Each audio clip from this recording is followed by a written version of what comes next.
क्या आप energy sector में लॉन्ग टर्म,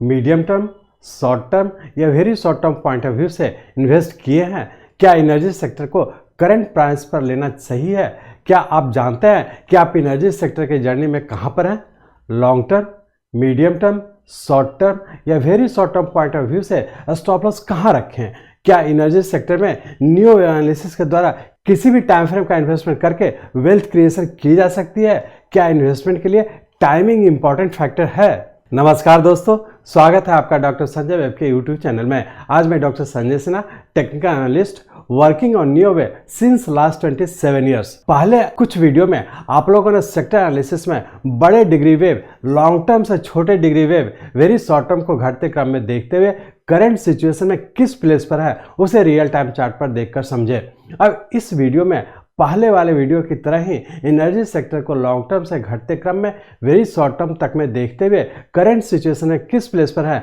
उसे रियल टाइम चार्ट पर देखकर समझने का कोशिश करते हैं। साथ ही साथ एनर्जी सेक्टर के लिए long term, medium term, short term या वेरी शॉर्ट टर्म का स्टार्टिंग लेवल, जिसे कॉमन भाषा में स्टॉप लॉस के नाम से जानते हैं, क्या है तथा आगे कहां तक और कितने समय में जाने की संभावना है, इसी के बारे में न्यू वेव को फॉलो करते हुए करंट सिचुएशन में किस प्लेस पर है उसे रियल टाइम चार्ट पर देखकर समझने का कोशिश करते हैं। ये एनर्जी सेक्टर का हम लोग का मंथली चार्ट है। इस मंथली चार्ट पर देख पा रहे हैं एनर्जी सेक्टर हम लोग का जहां भी होगा ये बहुत बड़े टाइम फ्रेम का करेक्शन में था और ये फरवरी 2016 में जाकर के करेक्शन पूरा करके हम लोग का फिर से यहाँ से राइजिंग ट्रेंड स्टार्ट हुआ। तो 2016 से देखते हैं कि फरवरी 2016 में हमारा जो एक लो पॉइंट बना ये हमारा जीरो हो गया और यहाँ से एक राइजिंग ट्रेंड में स्टार्ट हुआ। तो हमें अब देखना है क्या कि यहाँ से जो एक ट्रेंड लाइन ड्रॉ करते हैं, जीरो टू ट्रेंड लाइन, तो ये टू ट्रेंड लाइन ड्रॉ करने से ये पता चलता है कि यहाँ पर हमारा एक फर्स्ट वेव बना और ये सेकंड वेव और यहाँ से थर्ड वेव स्टार्ट हुआ। तो सबसे इम्पोर्टेंट ये है कि जो हमारा फरवरी 2016 में जो हमारा जीरो पॉइंट था ये हमारा जून 19 में जाकर के हमारा फर्स्ट वेव कंप्लीट किया। ये हम लोग का रफली 39 मंथ्स का था और यहाँ से हमारा 9 मंथ का फिर एक करेक्शन में जो कोविड के बाद मार्च 2020 में जो एक लो बना था वहाँ पूरा करके फिर से एक राइजिंग ट्रेंड में स्टार्ट हुआ। तो इस तरह से हम लोग कह सकते हैं कि फरवरी 2016 से लेकर के जून 2019 तक एक इम्पल्स वेव में था और यहाँ से 2020 मार्च में जाकर के हमारा एक सेकेंड वेव कंप्लीट किया और यहाँ से फिर एक थर्ड वेव में ऊपर की ओर स्टार्ट हुआ। तब इम्पॉर्टेंट ये है कि हमें आइडेंटिफाई करना है एक्चुअली इस पॉइंट को कि ये जो हमारा 2020 से लेकर के और ये हमारा जो अभी राइजिंग ट्रेंड में ये सही मायने में क्या इम्पल्स वेव है या करेक्टिव वेव है। यदि इम्पल्स वेव है तो हम उसे दूसरे तरह से ट्रीट करेंगे, यदि करेक्टिव वेव है तो उसे हम लोग दूसरे तरह से ट्रीट करेंगे। तो इसलिए हम लोग देखेंगे कि मार्च 2020 से लेकर अभी तक के जो भी राइज हुआ ये राइजिंग ट्रेंड में मतलब इम्पल्स वेव में है या करेक्टिव वेव में। तो इसलिए हम लोग इस मंथली चार्ट को कन्वर्ट करते हैं वीकली चार्ट में और इसको आइडेंटिफाई करने की कोशिश करते हैं कि ये 5 वेव में गया या 3 वेव में गया। तो अब हम लोग मंथली चार्ट को कन्वर्ट करते हैं वीकली चार्ट में। इसी मंथली चार्ट को हम लोग कन्वर्ट किए हैं वीकली चार्ट में और वीकली चार्ट में जो हम लोग का मंथली चार्ट में मार्च 2020 से जो स्टार्ट हुआ था जहां पर हमारा सेकेंड वेव था लार्जर टाइम फ्रेम का, यहाँ से जो स्टार्ट हुआ था ये हमारा इस टाइम फ्रेम के लिए मतलब लॉन्ग टर्म के लिए हमारा ये आपका जीरो पॉइंट हो गया जो हमारा बड़े टाइम फ्रेम का सेकेंड वेव है। और यहाँ से जो थर्ड वेव की ओर मूव किया तो इस मार्च 2020 से लेकर के अप्रैल 2022 तक के जो राइजिंग ट्रेंड है ये हम लोग का देखते हैं कि हम लोग का इम्पल्स में है या करेक्शन में है। तो उसके लिए हम लोग देखते हैं कि यहाँ से जो राइज हुआ था ये 1 2 3 4 5 6 7 8 और ये 9 वेव का मतलब एक इम्पल्स वेव के पर में कंप्लीट किया और उससे बड़े टाइम फ्रेम का ये 1 हुआ। चूँकि यहाँ से हम लोग zero to trend line draw कर रहे हैं तो ये पॉइंट आ रहा है तो हमारा ये 1 हो गया, 2 3 4 और ये 5। टोटल यहाँ से जो राइज हुआ मार्च 2020 से लेकर अप्रैल 2022 तक के जो राइज हुआ रफली 25 मंथ का राइज था। ये हम लोग का पूरा एक इम्पल्स वेव के फॉर्म में कंप्लीट किया और कंप्लीट करके हमारा यहाँ से अप्रैल 2022 से लेकर के अब तक के हम लोग का करेक्टिव वेव में है। तो इस तरह से हम लोग कह सकते हैं कि यहाँ से जो राइजिंग ट्रेंड था जो हमारा 25 मंथ का राइज था ये हमारा एक इम्पल्स वेव के फॉर्म में था जो एक बड़े टाइम फ्रेम का हमारा थर्ड वेव था। ये थर्ड वेव था और ये थर्ड वेव कंप्लीट करके हम लोग फोर्थ वेव में इंटर किए हुए हैं। तो अब हम लोग ये आइडेंटिफाई करने की कोशिश करेंगे कि यहाँ से जो अप्रैल 2022 में हम लोग का जो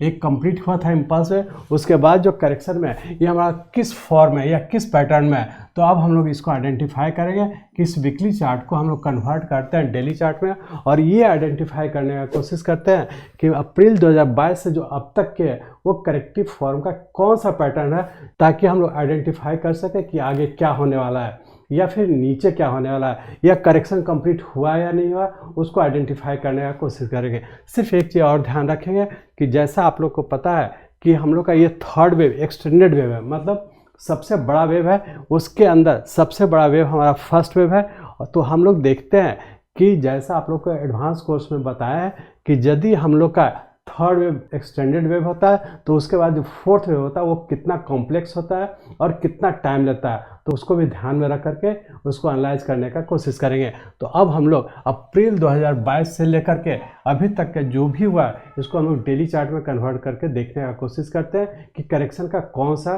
करेक्शन हुआ और अभी भी कंटिन्यू है या फिर कंप्लीट करके ऊपर स्टार्ट हो गया। तो इसको चेक करने के लिए हम लोग इस वीकली चार्ट को कन्वर्ट करते हैं डेली चार्ट में। अभी हम लोग देखे थे वीकली चार्ट में, जहाँ पे कि हम लोग देख पाए थे कि अप्रैल 2022 में जो हमारा एक थर्ड वेव कंप्लीट किया था, मतलब साइकिल डेली का जो हमारा थर्ड वेव कंप्लीट किया था, और यहाँ से हम लोग फिर एक करेक्टिव फॉल में इंटर कर चुके थे। तो 29 अप्रैल 2022 से जो 20 जून 2022 रफली हमारा 2 मंथ्स का करेक्शन था, ये हमारा ए वेव बना जो एक जिगजैग के फॉर्म में कंप्लीट किया, और यहाँ से फिर एक वी वेव के फॉर्म में 15 सितंबर 2022 को जो कंप्लीट किया। और यहाँ से जब हम लोग एक ट्रेंड लाइन ड्रॉ करते हैं, ये चूँकि हमारा थर्ड वेव का जो टॉप था ये करेक्शन के लिए हमारा जीरो वेव हो गया, मतलब स्टार्टिंग पॉइंट हो गया, तो उसका हमारा ये ए वेव बना, ये बी वेव और सी वेव के फॉर्म में हम लोग नीचे कंटिन्यू है। तो अब हम लोग ये देखते हैं कि जब हमारा ए वेव 2 मंथ्स का बना, बी वेव हमारा 3 मंथ्स का बना, तो बहुत ज़्यादा संभावना है कि हमारा सी वेव जो 3+2, जैसा एडवांस कोर्स में आप लोग को टाइमिंग रूल बताए थे कि ए प्लस बी इजकल टू सी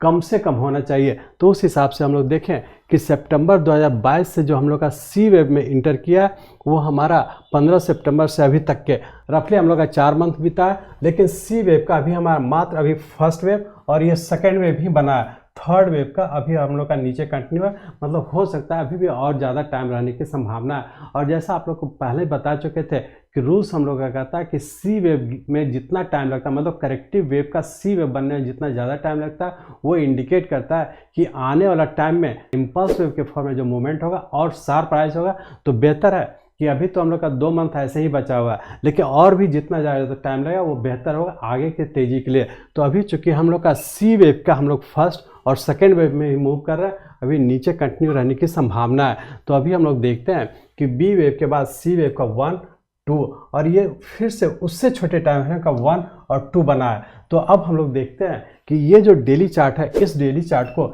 इस पोर्शन को हम लोग एनालाइज करने का कोशिश करते हैं कि ये हम लोग का क्या बन रहा है और अभी हम लोग किस सिचुएशन पे है, मतलब किस प्लेस पे हैं, ताकि उसके हिसाब से अकॉर्डिंगली हम लोग काम कर सकें। लेकिन जैसा आप लोग को पता है कि ये सी वेव के फॉर्म में नीचे है, तो बहुत ज़्यादा संभावना है कि इससे ऊपर, तो ये जो बी पॉइंट है इससे तो ऊपर जाने की संभावना बहुत कम है शॉर्ट टर्म में। और चूँकि हम लोग लॉन्ग टर्म का करेक्टिव फॉल में है, ये हमारा लॉन्ग टर्म 29 अप्रैल 2022 से जो करेक्टिव फॉल में, ये लॉन्ग टर्म रफली 1 साल से ज़्यादा पीरियड का टाइम होने वाला है और आने वाले समय में अभी रहने की संभावना है। तो लॉन्ग टर्म में हम लोग ये कहें कि एनर्जी सेक्टर हम लोग का करेक्टिव फॉल में है। उसी के तहत मीडियम टर्म में भी हमारा करेक्टिव फॉल में है, शॉर्ट टर्म में भी हमारा करेक्टिव फॉल में है, और वेरी शॉर्ट टर्म में हम लोग का एक छोटे से रेंज बाउंड में है, और वेरी शॉर्ट टर्म ऊपर पूरा करके फिर से नीचे कंटिन्यू ही रहने की संभावना है। तो अब हम लोग इस डेली चार्ट को कन्वर्ट करते हैं आवरली चार्ट में और ये आइडेंटिफाई करने का कोशिश करते हैं कि सी वेव का जो सेकेंड वेव बना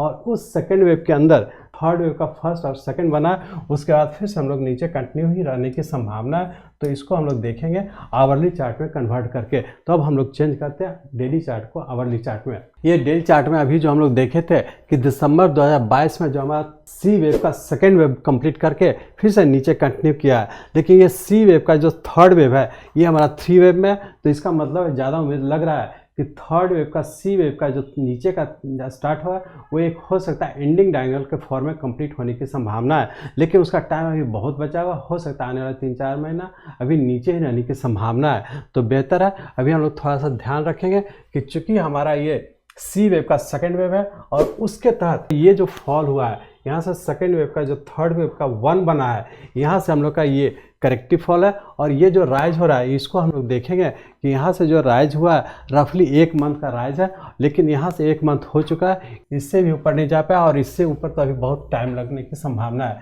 तो ये इंडिकेट कर रहा है कि ये जो राइज हो रहा है ये भी हमारा ए, बी और सी वेव के फॉर्म में राइज होकर के यहाँ कहीं ना कहीं आने वाले हो सकता है 3-4 दिन या 5 दिन में ऊपर कहीं ना कहीं पूरा करके फिर से नीचे कंटिन्यू होने की संभावना है। तो हम लोग ऐसा कर सकते हैं कि करंट सिचुएशन में हम लोग एनर्जी सेक्टर सी वेव के फर्स्ट और सेकंड में सबऑर्डिनेट वेव में और फिर से नीचे ही कंटिन्यू होने की संभावना है। तो बेहतर है अभी हम लोग नेक्स्ट वीक के लिए इसको फॉलो करें। यदि ये नीचे ब्रेक करता है जिसकी संभावना बहुत ज़्यादा, तो फिर से इससे नीचे जाने की संभावना है। फाइनली हम लोग ये कह सकते हैं कि एनर्जी सेक्टर हम लोग का अभी लॉन्ग टर्म के करेक्टिव फॉल में है, मीडियम टर्म के भी करेक्टिव फॉल में है, शॉर्ट टर्म के भी करेक्टिव फॉल में है। वेरी शॉर्ट टर्म का हम लोग एक करेक्टिव राइज है, लेकिन ये भी कहीं ना कहीं आने वाला हो सकता है इस वीक में ऊपर पूरा करके फिर से नीचे कंटिन्यू रहने की संभावना है। तो हम लोग ये कह सकते हैं कि सारे टाइम फ्रेम में एनर्जी सेक्टर अभी करेक्टिव फॉल में है, लेकिन हो सकता है आने वाले 2 से 3 मंथ में नीचे करेक्टिव फॉर्म कंप्लीट करके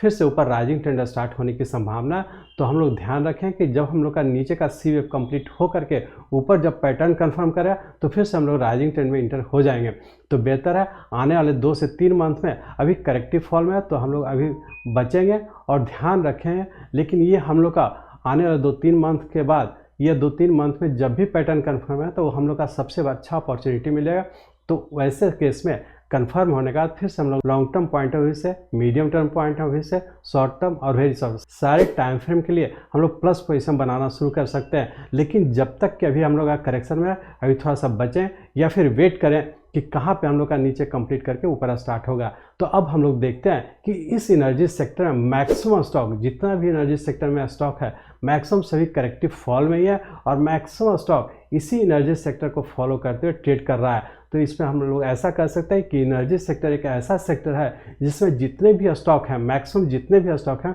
सभी इसी को फॉलो कर रहा है और सभी इसी के हिसाब से चल रहा है। तो इंडिविजुअली हर स्टॉक को यदि आप देखेंगे तो पाएंगे कि मैक्सिमम स्टॉक इसी 1 साल से हम लोग करेक्शन में है। Maximum stock medium term, short term और वेरी शॉर्ट टर्म सारे टाइम फ्रेम के करेक्टिव फॉल में ही चल रहा है। तो स्टॉक का स्पेसिफिक जितना भी स्टॉक है सबको केयरफुली वॉच करें, क्योंकि जब नीचे कंप्लीट करेगा तो सभी डिफरेंट टाइम में कंप्लीट कर, मतलब 1 से 2 महीने के अंदर कहीं ना कहीं नीचे पूरा करके फिर से ऊपर स्टार्ट होने की संभावना है। तो एनर्जी सेक्टर में स्टॉक का स्पेसिफिक केयरफुली वॉच करेंगे, चूँकि आने वाले 2 से 3 मंथ में नीचे मैक्सिमम स्टॉक करेक्शन कंप्लीट करके फिर से ऊपर स्टार्ट होने की संभावना है। और जैसे ही कंफर्म करा फिर से हम लोग लॉन्ग पोजीशन बनाना शुरू कर सकते हैं। एलियट वेव प्रिंसिपल या नियो वेव को सभी लेवल पर सफलतापूर्वक अप्लाई करने के लिए जरूरी है कि सभी डिग्री के वेव स्ट्रक्चर को सही ढंग से लेवल किया जाए। सही ढंग से लेवल किया हुआ वेव स्ट्रक्चर आपको अच्छे से बताएगा कि एक बड़े डिग्री के ट्रेंड के साथ हैं कि अगेंस्ट हैं। मार्केट में सभी लोगों का एक ही क्वेश्चन होता है कि एनर्जी सेक्टर किधर जा रहा है, तो इसका जवाब आश्चर्यजनक रूप से सिर्फ और सिर्फ प्रॉपर अटेंशन देकर, प्रॉपर लेबलिंग कर प्राप्त किया जा सकता है। फाइनली मैं समझता हूं कि आप लोग करंट सिचुएशन में एनर्जी सेक्टर में बड़े डिग्री वेव, लॉन्ग टर्म से छोटे degree wave, very short term को घटते क्रम में देखते हुए करंट सिचुएशन में किस प्लेस पर हैं उसे रियल टाइम चार्ट पर देखकर समझ चुके हैं, तथा आप ये भी जान चुके हैं कि long term, medium term, short term या वेरी शॉर्ट टर्म में क्या करना चाहिए। मैं चाहता हूं, मेरे जीवन का लक्ष्य है इस मार्केट में कोई भी लूजर ना हो। इसको आप सीखें, लोगों को सिखाएं, लोगों को मदद करिए। हमारे साथ जुड़े रहने के लिए, आज के वीडियो को ध्यानपूर्वक अटेंड करने के लिए, इसे दूसरों तक पहुंचाने के लिए आप सबका हृदय से बहुत बहुत धन्यवाद। जय हिंद।